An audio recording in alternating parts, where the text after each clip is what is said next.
సరిగ్గా 5 ఏళ్ల క్రితం, 5.5 ఏళ్ల క్రితం అని చెప్పాలి కరెక్ట్‌గా చెప్పాలంటే. సో, 5.5 ఏళ్ల క్రితం అంటే 2019 మార్చ్‌లో వైఎస్ రాజశేఖర్ రెడ్డి గారి సోదరుడు వైఎస్ వివేకానంద రెడ్డి హత్య జరిగింది. సో, మొదట ఇది ఒక ఆత్మహత్యగా చిత్రీకరించే ప్రయత్నం చేశారు. ఆ తర్వాత ఇది హత్య అని తేలింది. ఈ హత్యని అప్పటి జగన్మోహన్ రెడ్డి ఉపయోగించుకున్నాడు చాలా బాగా. అంటే ఎలక్షన్స్‌లో గెలవటానికి ఇది కూడా ఒక ఆయుధంగా ఉపయోగించుకోవటం జరిగింది. సో, ఇది నారాసుర రక్త చరిత్ర, మా బాబాయిని చంపింది నారా వారి కుటుంబమే అని చెప్పి చంద్రబాబు నాయుడు పైన ఈ హత్యని ఆయనపైకి చిత్రీకరించే ప్రయత్నం కూడా చేశారు. సో, ఇలా దాన్ని కూడా ఉపయోగించుకొని ఎలక్షన్స్లో ముందుకు వెళ్ళటం జరిగింది. ఆ తర్వాత ఎలక్షన్స్లో గెలిచిన తర్వాత తన బాబాయిని చంపింది ఎవరో తెలుసుకుంటాడు ఇక వెంటనే. ఎందుకంటే జగన్మోహన్ రెడ్డి అధికారంలోకి వచ్చాడు కాబట్టి ఈ కేసు త్వరగా క్లోజ్ అవుతుంది అనుకున్నప్పటికీ కూడా కేవలం సిట్టుతోనే ముందుకు వెళ్ళిన పరిస్థితి. సిబిఐ కూడా అవసరం లేదు, సిట్టుతోనే ముందుకు వెళ్తాము, మా అధికారులే, మా పోలీస్ అధికారులే విచారణ చేస్తారు, కేసుని క్లోజ్ చేస్తారు, ఖచ్చితంగా నిందితులను పట్టుకుంటారని చెప్పేసి సిట్టు వరకే పరిమితం చేశారు. కానీ ఈ కేసులో వివేకానంద రెడ్డి కూతురు సునీతారెడ్డి ఇన్వాల్వ్ అయి తాను సిబిఐ వరకు తీసుకువెళ్ళటం వల్ల ఈ కేసులోకి సిబిఐ ఎంటర్ అయింది. సో, సిబిఐ ఎంటర్ అయి ఇన్నాళ్ళైనా కూడా దాదాపు 4 ఏళ్ళు అవుతుంది. 2020లో సిబిఐ ఎంటర్ అయింది. ఇప్పటి వరకు ఈ కేసు ఒక కొలిక్ అయితే రాలేదు. సో, 4.5 ఏళ్ళు అవుతున్నా కూడా ఇంతవరకు ఈ కేసు విచారణ ముందుకైతే వెళ్ళింది లేదు. సో, ఇప్పటికైతే దస్తగిరి అనే వ్యక్తి అప్రూవల్గా మారారు. తను కూడా బయటకు వచ్చేసాడు. ఆ తర్వాత వైఎస్ అవినాష్ రెడ్డి ఫ్రెండ్ అయినటువంటి శివశంకర్ రెడ్డి కూడా అప్రూవల్గా మారిపోయారు.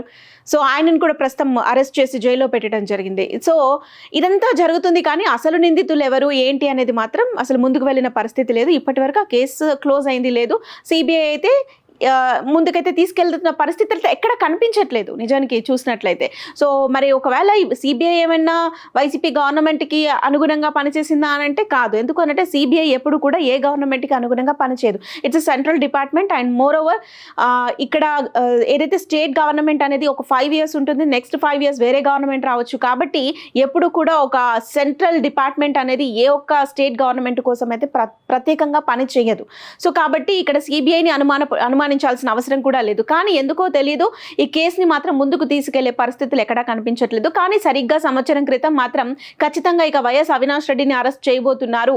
ఇందులో 8గా అవినాష్ రెడ్డి ఉన్నాడు. సో, అరెస్ట్ చేస్తున్నారు అని చెప్పి ఇదిగో అక్కడ అరెస్ట్ చేస్తున్నారు, ఇదిగో ఇక్కడ అరెస్ట్ చేస్తున్నారు, కర్నూలులో చేస్తున్నారు, పులివెందుల్లో చేస్తున్నారు, కడపలో చేస్తున్నారు. అబ్బో ఎన్నో వార్తలు వచ్చాయి. కానీ ఇంతవరకు ఆయన కూడా అరెస్ట్ చేసింది లేదు. ఆయన ముందస్తు బెయిల్కి వెళ్ళారు. ప్రస్తుతం బెయిల్ మీదనే ఆయన బయట తిరుగుతున్నారు.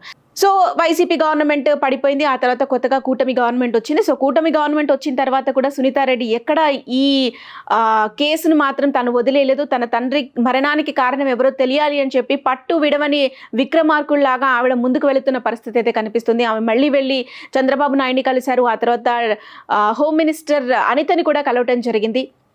సో, మరి ఇలాంటి పరిస్థితుల్లో రీసెంట్గా అయితే అవినాష్ రెడ్డికి కోర్టు నోటీసులు అయితే జారీ చేసింది. సో, ఎందుకు జారీ చేసింది? ప్రస్తుతం ఆయన బెయిల్ పైన ఉన్నాడు కదా, ఎలాంటి నోటీసులు జారీ చేసింది, ఈ కేసు ఏమైనా కొలిక్కొచ్చిందా, అసలు ఏం జరిగింది అనే విషయాన్ని నేను మీకు చెప్పే ప్రయత్నం చేస్తాను. సో, ఎందుకు నోటీసులు జారీ చేసింది అనంటే ఎవరైతే అవినాష్ రెడ్డి స్నేహితుడు శివశంకర్ రెడ్డిని అరెస్ట్ చేసి జైల్లో పెట్టారో, సో ఆయనని విచారణ అయితే జరుగుతోంది. ఈ పరిస్థితుల్లో కొంతమంది అప్రూవల్గా కూడా మారారు. సో, ఎవరైతే అప్రూవల్గా మారిపోయారో వాళ్ళని ఈ శివశంకర్ రెడ్డి కొడుకైనటువంటి డాక్టర్ చైతన్యారెడ్డి జైలుకు వెళ్ళి మరి వాళ్ళని బెదిరిస్తున్నాడు. ఎస్, సో వాళ్ళు జైల్లోనే ఉన్నారు, అప్రూవల్గా మారారు. అలాంటి వాళ్ళని డాక్టర్ చైతన్యారెడ్డి వెళ్ళి అక్కడ వాళ్ళందరినీ బెదిరిస్తున్నాడు. ఎలా అప్రూవల్గా మారారు, మీరేదైనా విషయం బయట చెప్తే మీ అంతు చూస్తాము, ఇలాంటి మాటలతోని అక్కడ ఉన్నటువంటి అప్రూవల్గా మారిన వాళ్ళని బెదిరిస్తున్న పరిస్థితి. సో, ఈయన వెనక ఎవరున్నారు అంటే అవినాష్ రెడ్డి ఉన్నాడు అనేది కోర్టులో తేలింది. సో, దీనికి సంబంధించి సిజేఐ జస్టిస్ సంజీవ్ ఖన్నా నేతృత్వంలోని ధర్మాసనం విచారణ జరిపింది.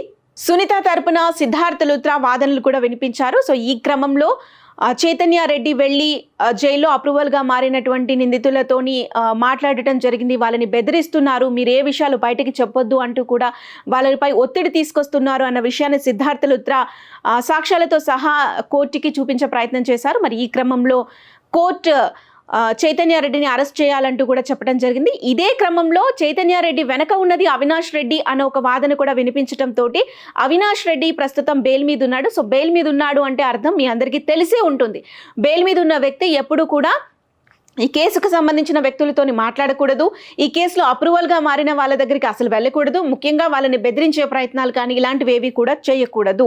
ఇది కండిషనల్ బెయిల్ ఉంటుందన్నమాట. ఖచ్చితంగా బెయిల్ మీద వచ్చిన వ్యక్తికి ఈ కండిషన్స్ అన్ని అప్లై అవుతాయి. మరి ఇలాంటి పరిస్థితుల్లో అప్రూవల్గా మారిన వ్యక్తుల దగ్గరికి వెళ్ళి బెదిరిస్తున్నారు అని అంటే దాని వెనుక అవినాష్ రెడ్డి ఉన్నారంటే కోర్టు అలా అంత ఈజీగా ఎలా వదిలేస్తుంది?